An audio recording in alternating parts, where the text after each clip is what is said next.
Gadis kecil hanya mencium Jenderal sejenak, lalu mengatakan bahwa Panglima Besar segera akan meninggal. Jenderal mengira gadis kecil sedang bercanda, tetapi dalam detik berikutnya, ada 100.000 senapan mesin mengarah ke Jenderal dan menembak dengan liar. Tak disangka gadis kecil memanggil seekor monster, yang dengan mudah menahan semua serangan. Kemudian dia mengeluarkan raungan yang sangat besar, seketika mengirimkan lebih dari 100.000 orang di depan sana meninggal. Ini membuat Jenderal tertegun. Dia tidak menyangka bahwa putrinya yang baru saja diadopsi ini begitu hebat. Namun Jenderal tidak tahu, bahwa dia bisa mengadopsi gadis kecil ini sebagai putrinya adalah keberuntungan besar yang luar biasa. Karena gadis kecil ini adalah keturunan dari makhluk mitologi kuno dari suku Tautai. Tetapi setelah suku Tautai dibinasakan, gadis kecil itu terdampar sendirian di dunia manusia. Dan karena sangat lapar, gadis kecil itu memakan banyak baozi. Tetapi karena tidak punya uang untuk membayar, dia dikejar dan dipukuli oleh pemiliknya. Gadis kecil yang sangat kuat karena kebaikan hatinya tidak menyerang pemiliknya. Bahkan mengatakan bahwa dia memiliki kekuatan magis tertinggi. Pemilik langsung menyerang gadis kecil dengan sangkar jarum. Gadis kecil pun tidak lagi bersembunyi, segera menggunakan kekuatan magisnya untuk memantulkan sangkar jarum tersebut kembali. Para penonton yang berada di sekitar langsung ketakutan oleh kekuatan mengerikan gadis kecil itu dan segera melarikan diri.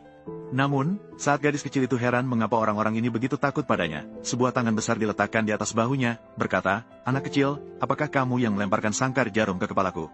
Jenderal mengira gadis kecil itu akan ketakutan oleh wibawanya, tetapi gadis kecil itu malah menangkap tangan besar Jenderal dan meletakkannya di wajahnya untuk mencium, sambil terus berkata.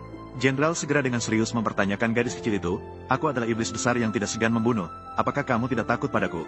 Namun gadis kecil itu menjawab dengan jujur, "Hidungku sangat peka, hanya dengan mencium sekali saja aku bisa tahu apakah kamu orang jahat atau baik.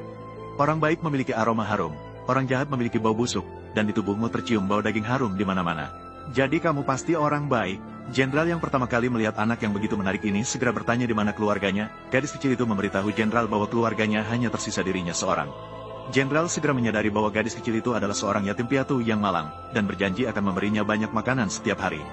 Begitu gadis kecil itu mendengar tentang makanan, dia langsung mengakui Jenderal sebagai ayahnya, dan Jenderal juga karena kebaikannya mengangkat gadis kecil itu sebagai putrinya, sehingga dia berhasil menghindari bahaya mematikan yang akan datang.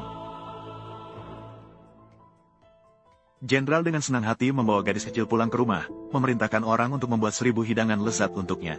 Gadis kecil terharu dan menangis melihat begitu banyak makanan enak, lalu mulai makan dengan lahap. Setelah gadis kecil kenyang, Jenderal segera mengatur upacara penerimaan putri yang megah untuknya, dan di hadapan semua anggota keluarga, mengumumkan bahwa nama gadis kecil akan dicatat dalam silsilah keluarga. Namun, keluarga paman besar dengan tegas tidak setuju, mengatakan bahwa Jenderal sembarangan membawa pulang seorang pengemis kecil, dan gadis kecil itu sama sekali tidak mengerti aturan, seharusnya ditangkap dan diajari hukum keluarga dengan baik. Namun, Jenderal dengan berani menyatakan bahwa dia adalah hukum keluarga, lalu memberikan senjata kepada gadis kecil.